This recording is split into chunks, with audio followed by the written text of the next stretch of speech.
on est sur une, comment dire? On est sur une trame du temps là, où il y a 2 courants, d'accord? Donc vous avez le plomb dont on a parlé et on va dire vous avez l'or, OK? Donc le plomb, c'est tout ce qui est plombé, puis l'or, on va dire, c'est tout ce qui est l'amour.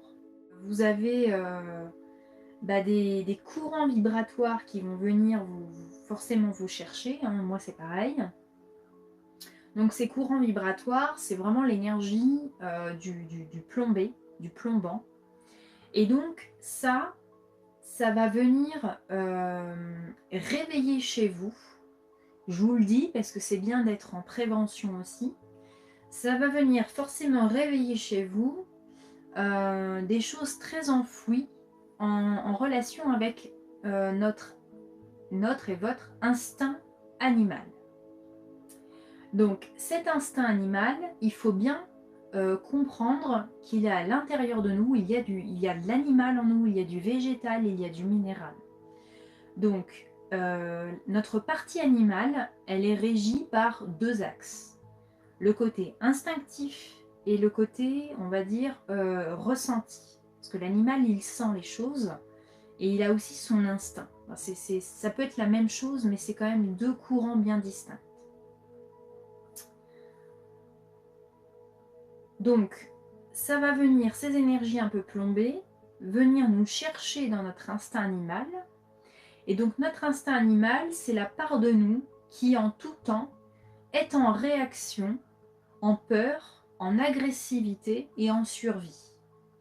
Donc, vous allez voir venir à vous, que ce soit des informations, ou même être témoin de choses qui se passent dans le monde, j'en sais rien, voir des manifestations, des mouvements dans d'autres pays, tout ça. Ça va venir forcément créer des sensations à l'intérieur de vous.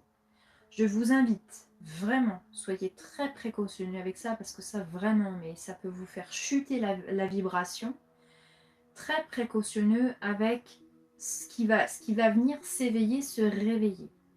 Et donc, le plomb, vous prenez vraiment ce métal hein, qu'est le plomb, vous le faites fondre, ça devient toxique. Pour l'homme, pour la femme, le plomb est toxique si vous le faites fondre.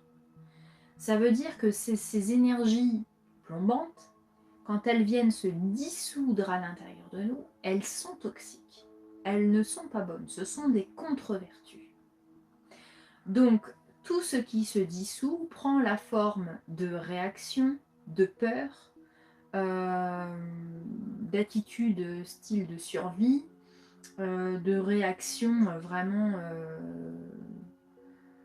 en chaîne, quoi, des réactions de colère, des réactions vraiment de l'agacement. Vous pouvez vraiment être traversé par cette énergie du plomb. Pour pouvoir sortir de cet égrégore du plomb, placez-vous au pied de l'ange de la sagesse. La sagesse, ça va venir désamorcer toutes ces injonctions qui vont venir à vous.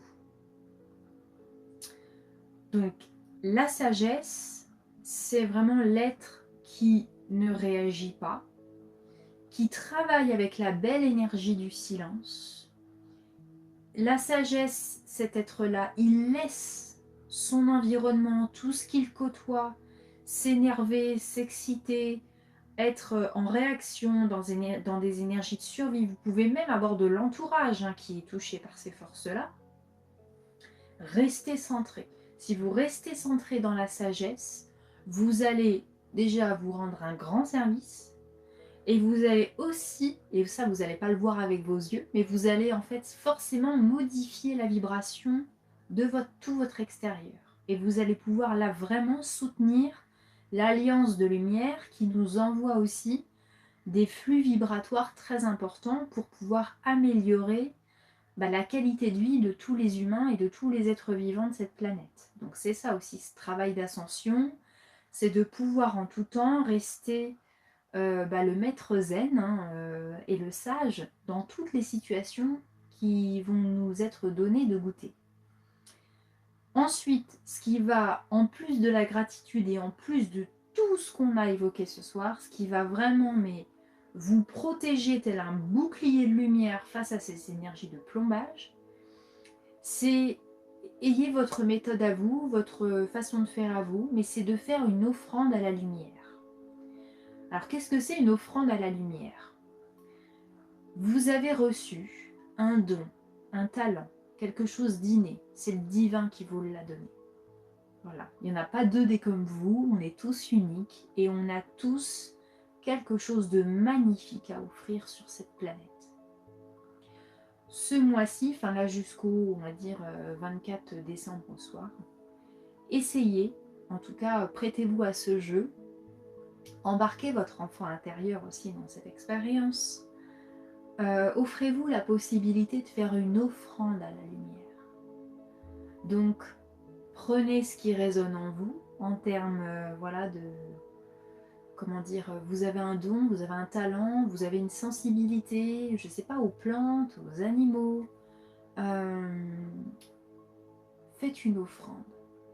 Ça peut être une caresse, un temps que vous prenez avec votre chat, avec votre chien, avec vos enfants. Accompagnez-vous de la belle énergie qu'est l'amour et donnez quelque chose au monde supérieur. Donnez quelque chose de vous à l'univers. Je ne sais pas moi si vous avez envie de vous lancer, de faire des soins, de commencer quelque chose pour la lumière, faites une toute petite chose. Mais ça, faites-le quotidiennement, quotidiennement, quotidiennement. Et moi, j'avais pas pris conscience de ça, et j'en ai pris conscience que récemment, que Lumière sur les ondes, que ma chaîne, ben, c'était une offrande à la lumière, parce que j'œuvre en fait avec la lumière, pour la lumière, et avec l'univers et pour l'univers. Donc voilà, j'ai trouvé un moyen qui me correspond, en affinité avec ma créativité, en affinité avec ma personnalité. Et si quotidiennement je fais une offrande à la lumière, si j'écris un poème, si je fais, je sais pas moi, une belle cuisine, un mets délicieux, si je dresse une belle table, si voilà, j'écoute une musique douce tout en priant, en m'envoyant de l'amour, en m'envoyant de l'amour à moi aussi, eh bien là je fais une offrande à l'univers.